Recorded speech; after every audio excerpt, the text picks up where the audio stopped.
keadaan kita. Jangan pernah terlalu merasa nyaman di sini sehingga tidak peduli lagi dengan kampung halaman kita. Baik sampai pegah ate-mate mentang dapat jenazah ke kampung. Lain hana dapat rumah ke kampung. Hati-hati. Jangan biarkan saudara-saudari kita merindukan kita di kampung halaman kita. Jangan sampai mereka menunggu hari raya. Karena hari ini bulan Ramadan, ketika kita belum menghubungkan silaturahmi dengan mereka, masih memutuskan silaturahmi dengan mereka, jangan harapkan kita termasuk salah satu yang diampuni dosanya oleh Allah dalam bulan suci Ramadan, bahkan di malam Lailatul Qadar.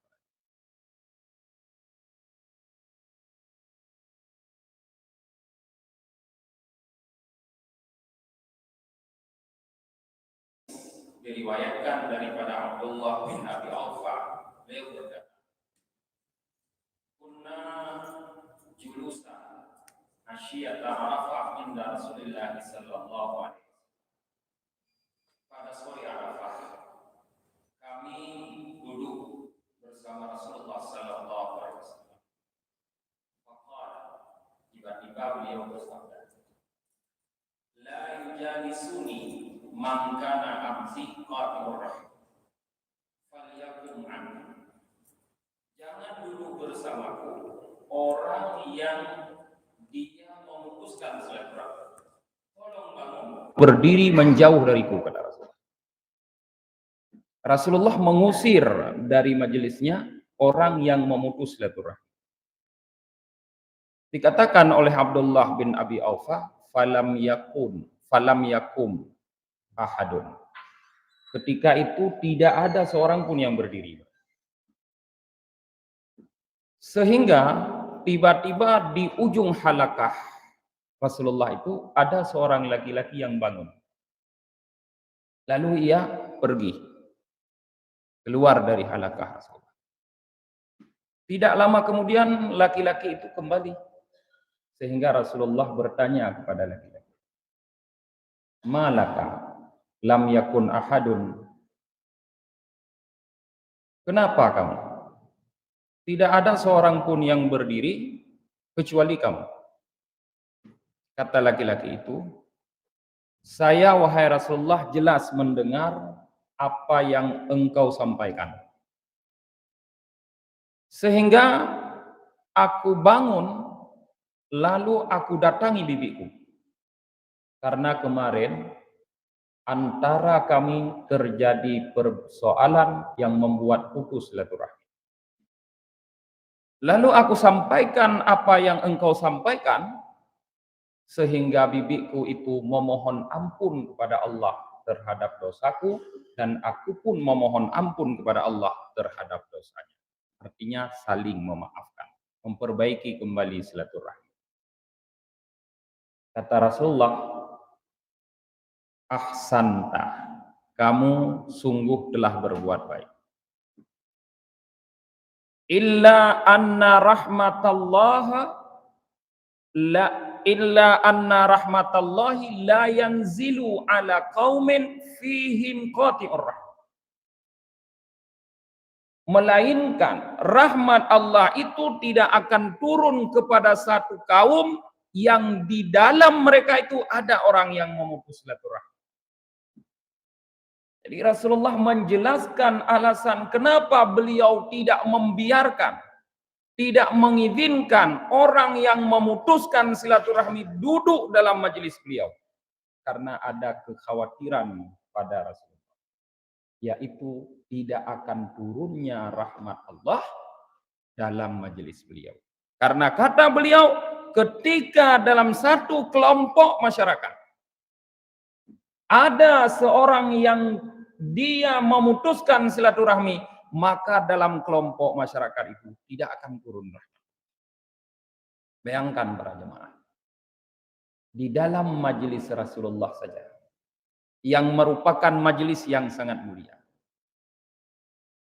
dikhawatirkan oleh Rasulullah tidak akan turun silaturahmi karena ada orang yang memutus silaturahmi, tidak akan turun rahmat karena ada orang yang memutus silaturahmi, apalagi dalam majelis-majelis kita.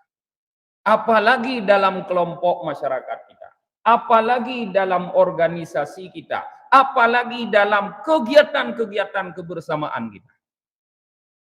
Maka seandainya para jemaah kita tahu ada orang yang memutus silaturahmi, maka berusahalah untuk menasehati orang itu agar dia kembali menyambung silaturahmi.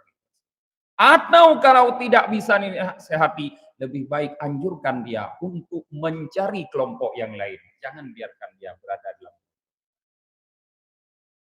Jangan bahasa dan yang bahasa Aceh ada mubuhu guci i kampung para jemaah. Yang gedepuna warga yang butuh silaturahmi, ujuk surah pinah aja. Dan yang ho dan pinah kita.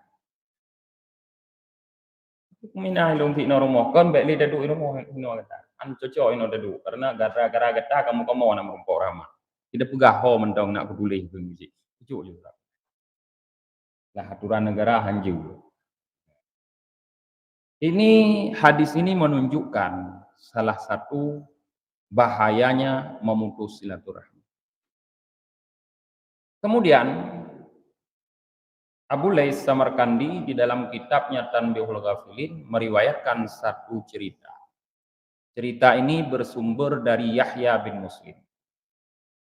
Yahya bin Muslim berkata, "Kana indana bi Makkah rajulun salihun min Khurasan." Di Mekah bersama kami itu ada seorang laki-laki saleh yang berasal dari Khurasan. Berarti bukan penduduk Mekah asli, pendatang.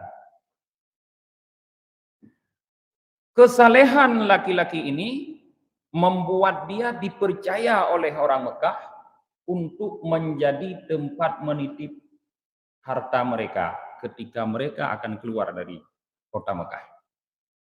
Dulu para jamaah tidak ada bank, tidak ada pegadaian. Menyotan tubit keluar kota hanya ada tempat kubah harta. Maka dilihatlah orang-orang yang terpercaya yang bisa dititipkan harta. Sehingga suatu hari seorang kaya di kota Mekah ingin keluar kota melakukan bisnis, lalu dia percayakan laki-laki saleh dari Khurasan itu untuk dititipkan hartanya sebanyak 10.000 dinar. 10.000 dinar itu banyak sekali para jamaah kalau ukuran uang kita sekarang dengan rupiah. Karena 1 dinar pada masa Rasulullah dikonversi oleh ulama ke dalam emas murni seberat 4,25 gram. Bayangkan para jemaah, ditna fi gram jinomu, padit yumuh jinomu. Berapa ratus miliar yang dititipkan pada laki-laki saleh dari Khurasan itu, harta orang kaya yang akan berangkat keluar kota. Ketika dia pulang dari urusannya di luar kota, didapati laki-laki saleh ini sudah meninggal. Lalu dia bertanya kepada istrinya, di mana harta yang dia titipkan? Istrinya menjawab, saya tidak tahu. Saya tidak pernah diberitahu tentang titipan ini. Lalu ditanya kepada anak-anaknya, di mana harta yang saya titipkan kepada ayah kalian? Anak-anak pun menjawab, maaf Pak, saya tidak tahu. Ayah tidak pernah menceritakan ini sama kami. Kemudian laki-laki yang menitipkan harta itu menjadi susah. Sehingga sampailah ke telinga dia bahwa di Mekah di saat itu sedang berkumpulnya banyak sekali ulama-ulama besar. Nyo bahasa dan nyo jino mungkin nasaboh seminar para ulama. Lalu didatanginya ulama besar itu, diceritakan bahwa dia pernah menitipkan harta sebanyak 10.000 dinar pada seorang laki-laki saleh dari Khurasan. Maka para ulama mengatakan, mudah-mudahan saudaramu itu adalah ahlul jannah. Nanti 1/3 malam yang akhir, atau nisfu malam, setengah malam yang akhir, kata para ulama itu, datanglah kamu ke sumur Zamzam. Maka lihatlah ke dalam sumur Zamzam itu dan panggil namanya, pasti dia akan menjawab. Lalu dilaksanakanlah para jemaah saran yang diberikan oleh para ulama itu. Sepertiga malam terakhir dia datangi sumur Zamzam. Dipanggil nama laki-laki itu, tidak ada yang menjawab. Malam besok dia datangi lagi, dipanggil lagi, tidak ada yang menjawab. Sampai 3 malam dia datangi sumur Zamzam, dia panggil nama laki-laki itu, tidak ada satupun jawaban dalam sumur Zamzam. Sehingga dia kembali lagi kepada para ulama menyampaikan bahwa sudah 3 malam saya datangi sumur Zamzam, saya panggil namanya, tidak ada sedikit pun jawaban yang terjadi. Para ulama mengatakan, inna lillahi wa inna ilaihi raji'un. Kami takut saudaramu itu adalah ahlun nar, penduduk neraka. Falyati Yaman, maka tolong kamu datang ke Yaman.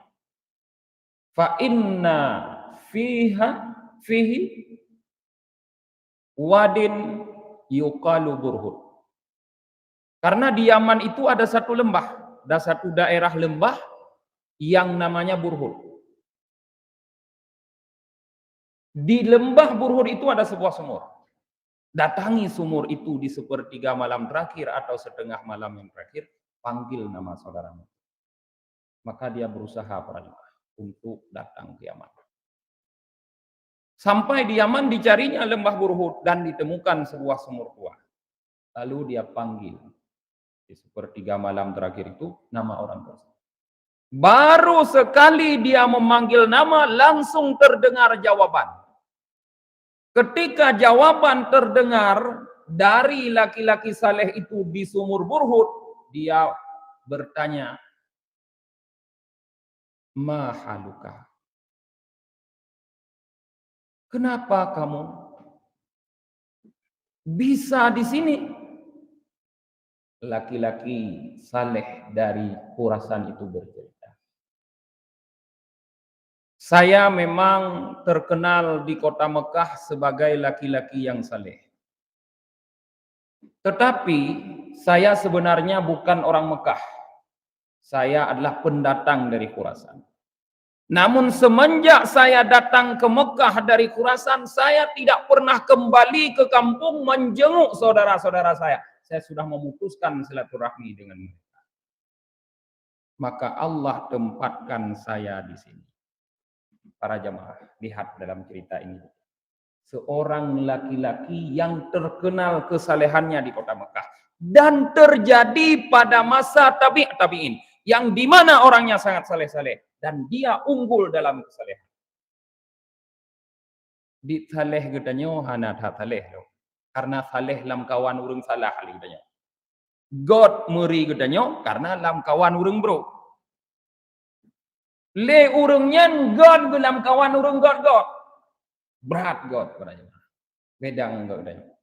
Tapi ditempatkan oleh Allah di dalam sumur Burhud itu, yang menurut sebahagian para ulama adalah terhubungnya roh orang-orang yang bermaksiat kepada Allah ke situ. Ahlul neraka terhubung ke situ. Gara-gara hanya satu kesalahan. Tidak pernah lagi mengunjungi saudara-saudarinya di kampung halaman yang sudah ditinggalkan. Saya yakin para jemaah, di antara kita di sini banyak perantau. Bukan asli orang Luxmaui. Nah, yang dari Tigli, nah yang dari Birut, nah yang dari Matang, nah yang dari Panton, nah yang dari Aceh Timur, dari Purula, dan sebagainya. Bahkan ada yang dari luar Aceh. Hati-hati para jemaah dengan keadaan kita. Jangan pernah terlalu merasa nyaman di sini sehingga tidak peduli lagi dengan kampung halaman kita. Baik sampai pegah ate-mate mentang dapur jenazah kampung. Lain hana dapur umum kampung. Hati-hati. Jangan biarkan saudara-saudari kita merindukan kita di kampung halaman kita. Jangan sampai mereka menunggu hari raya. Karena hari ini bulan Ramadan, ketika kita belum menghubungkan silaturahmi dengan mereka, masih memutuskan silaturahmi dengan mereka, jangan harapkan kita termasuk salah satu yang diampuni dosanya oleh Allah dalam bulan suci Ramadan, bahkan di malam Lailatul Qadar. Maka sambung kembali silaturahmi. Rasulullah sallallahu alaihi wasallam bersabda, "Man sarrahu ayyubsata fi rizqihi wa yunsha sa'a fi atharihi falyasil rahmah." Siapa saja yang merasa senang diluaskan oleh Allah rizkinya dan dipanjangkan umurnya, falyasil rahimah. Tolong, kata Rasulullah, sambung silaturahminya. Dalam riwayat yang lain Rasulullah sallallahu alaihi wasallam bersabda, "Wattaqullaha", takutlah kalian kepada Allah, "wasilur rahmah", dan sambung silaturahmi. Fa innahu khairun fid dunya wa abqa fil akhirah. Karena menyambung silaturahmi itu adalah satu kebaikan di dunia dan merupakan satu hal yang kekal nanti di akhirat. Menyambung silaturahmi para jemaah, selain melaksanakan perintah Allah Subhanahu wa taala, tapi juga telah membuat kita memperbaiki hubungan dengan sesama manusia, terlebih dengan kerabat kita sendiri. Ketika kita hanya saleh dengan Allah, kita taat kepada Allah, tapi tidak saleh di dalam bermasyarakat, dengan melakukan sesuatu yang membuat diantaranya silaturahmi kita terputus, maka jangan harapkan kita menjadi orang mulia. Allah sudah menjelaskan, duribat alaihimud dillatu aynama thuqifu illa bihablim minallah wa hablim minan nas. Akan ditimpakan kepada mereka kehinaan dimanapun mereka berada. Dumho judaya agdanyo akan tetap hina agdanyo para jemaah. Illa, kecuali dengan melakukan dua perkara, bihablim minallah, memperbaiki hubungan dengan Allah, wa hablim minan nas, dan memperbaiki hubungan dengan manusia. Mudah-mudahan para jemaah, beberapa riwayat hadis yang saya ceritakan ini dapat memberikan gambaran kepada kita tentang pentingnya menyambung silaturahmi dan bahayanya kita memutus silaturahmi. Apabila kita merasa memiliki keadaan yang seperti itu, ada hubungan yang renggang dengan sanak keluarga kita, maka cepat perbaiki. Jangan pernah kita akan bersatu bersama dalam majelis Rasulullah nanti di akhirat ketika kita tidak mau memperbaiki itu. Di dunia saja Rasulullah mengusir orang-orang yang tidak menyambung silaturahmi, yang memutus silaturahmi, apalagi nanti. Maka sambunglah silaturahmi dengan orang-orang yang telah putus bersama kita. Rasulullah mengatakan, silur rahma walau bisalam. Minimal sambunglah silaturahmi walau hanya dengan menyampaikan salam. Para ulama mengatakan, apabila sanak saudara kita itu jauh, misalnya kampung halaman kita jauh di Jawa sana, kita tidak punya banyak uang sehingga tidak bisa pulang ke Jawa, minimal sambung silaturahmi walau hanya dengan bertanya-tanya kabar. Kalau dulu dengan menyampaikan salam. Benarlah tanyang-tanyang, tiban kainan, ya kan? Tibang keadaan inan, ku sehat mak, ku sehat adik, ku sehat kak, ku sehat bang. Harus selalu berkomunikasi. Sudah dianggap menyambung silaturahmi. Kalau kita memiliki keluarga yang dekat, tinggal dekat dengan kita, tanyo kan urung rantau, ino mandum, tanyo ino adik ino, abang ino, kak ino, anak umun ino ilho mandum. Mana urung rantau. Maka sambung silaturahmi itu minimal dengan melakukan salah satu dari dua perkara, kata para ulama, yaitu ziarah, mengunjungi atau memberikan hadiah. Ketika kita tidak pernah lagi mengunjungi, antum dah jali rumah. Padahal adik tu. Padahal apa tu? Padahal Yahwa, antum dah jali rumah. Tapi biar antum tapu. Gugop tak lulu dalam terkah. Karena kemudian antum dalam terkah majud. Kita sudah dianggap memutus silaturahmi. Jadi memutus silaturahmi itu bukan hanya bertengkar. Tidak mengunjungi lagi atau tidak memberikan kepada saudara dekat, sudah dianggap memutus silaturahmi. Inilah yang dapat kami sampaikan pada pagi ini para jemaah. Terima kasih atas segala perhatian. Mohon maaf atas segala kekurangan. Hadanallahu wa iyyakum ajmain. Wassalamualaikum warahmatullahi wabarakatuh.